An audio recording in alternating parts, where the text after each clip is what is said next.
అందరికీ నమస్కారం. అమ్మ మాట అమ్మాయి బాట ఛానల్కి స్వాగతం. కథ చెప్పుకుందామా? విదూషకుడి గణిత జ్ఞానం.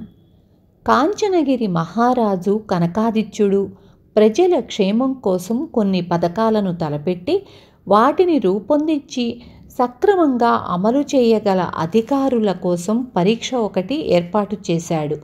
ఈ పరీక్షలో నీలుడు, వినీలుడు, నిర్మలుడు గొప్ప ప్రతిభావంతులని రుజువయ్యింది. వీరిలో ఏ ఒక్కరూ ఎందులోనూ మరొకరికి తీసిపోరని తెలిసింది. మహారాజు ఈ ముగ్గురిని అధికారులుగా నియమించి దేశాభివృద్ధి పథకాలను ముగ్గురు సమిష్టిగా నిర్వహించేందుకు ఏర్పాట్లు చేశాడు. కానీ కొంతకాలం గడిచాక ఈ ముగ్గురు పథకాలను అమలుపరుస్తున్న తీరు మహారాజుకు చాలా అసంతృప్తి కలిగించింది. అందుకు కారణం, కాంచనగిరితో పోల్చినప్పుడు అన్ని విధాలా వెనకబడి ఉన్న పొరుగు రాజ్యం రజతగిరి ఇలాంటి పథకాలనే అమలుపరిచి చాలా త్వరగా అభివృద్ధి చెందటం. అక్కడ ఈ పథకాలన్నీ ఒక్క సుచంద్రుడనే అధికారి ఆధ్వర్యంలోనే నిర్వహించబడుతున్నాయి.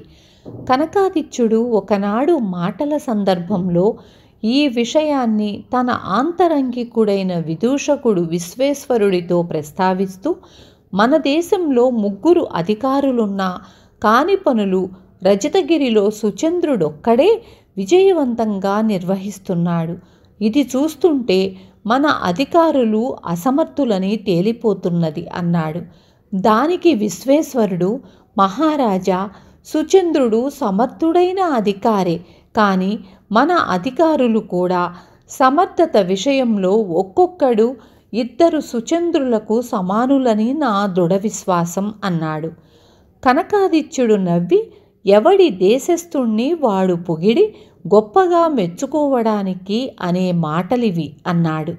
మహారాజు జవాబుకు విశ్వేశ్వరుడు, నాకు గణిత శాస్త్రంలో తగుపాటి పాండిత్యం ఉన్నదన్న సంగతి ఈనాటి వరకు తమకు చెప్పవలసిన అవసరం కలగలేదు.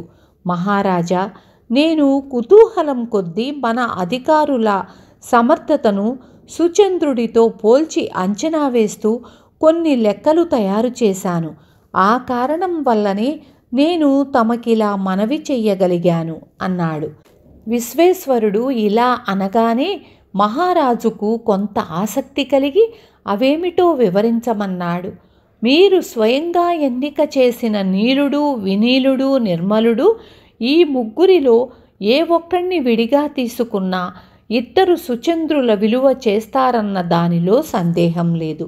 కానీ వారిలో ఏ ఇద్దరిని మాత్రమో కలిపి తీసుకొని పోల్చి చూస్తే ఒక్క సుచంద్రుడికే సమానము.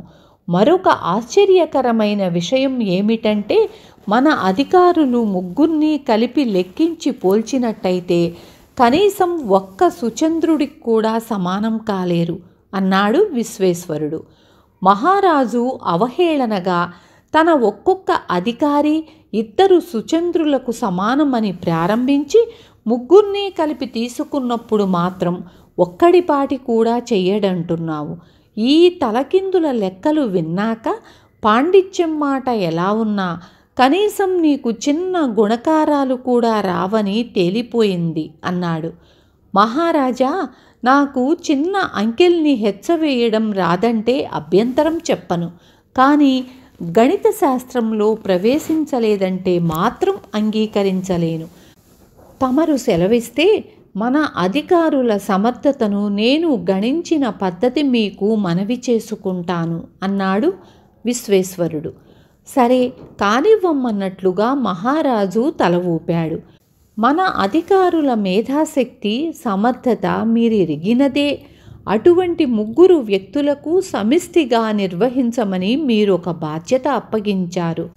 ఒకే అర్హతలున్న ఈ ముగ్గురిని వారి వారి వ్యక్తిత్వాలు, అహం ఒకదానికొకటి తోడై వాళ్లను ఒకే తాటి మీద నడిపించడానికి ఏ మాత్రమూ సహాయపడవు. అందుచేత ఈ ముగ్గురిని కలిపి తీసుకుంటే మాత్రం ఒక్క సుచంద్రుడికి కూడా సరికారని చెప్పాను. ఇద్దరైతే మాత్రం ముందు గొడవలు పడినా చివరకు ఒకరి అభిప్రాయంతో మరొకరు రాజీ పడటం జరుగుతుంది. ఆ విధంగా వాళ్ళు ఒక్క సుచంద్రుడికి సమానం కాగలరు అంటూ ఆగాడు విశ్వేశ్వరుడు. మహారాజు ఎంతో కుతూహలంగా ఆగావెందుకు కానీ అన్నాడు. ఎంతో ప్రతిభావంతులైన మన అధికారులు ముగ్గురిలో ఏ ఒక్కరికో తమరు పదవీ బాధ్యత అప్పచెప్పి ఉంటే ఆ ఒక్కరు ఇద్దరు సుచంద్రుల శక్తి సామర్థ్యాలు ప్రదర్శించి ఉండేవారని నేను ఖచ్చితంగా చెప్పగలను అన్నాడు విశ్వేశ్వరుడు. విశ్వేశ్వరుడి వివరణతో మహారాజుకు అతడి లెక్కల వెనుక దాగి ఉన్న మర్మంతో పాటు ప్రతిభావంతులైన వ్యక్తుల మానసిక ధోరణి ఎలా ఉండేది కూడా అర్థమయ్యింది. తరువాత ఆయన ఆ అధికారులు ఒక్కొక్కడే వంతుల వారీగా పదవీ బాధ్యత నిర్వహించాలని ఆదేశించాడు.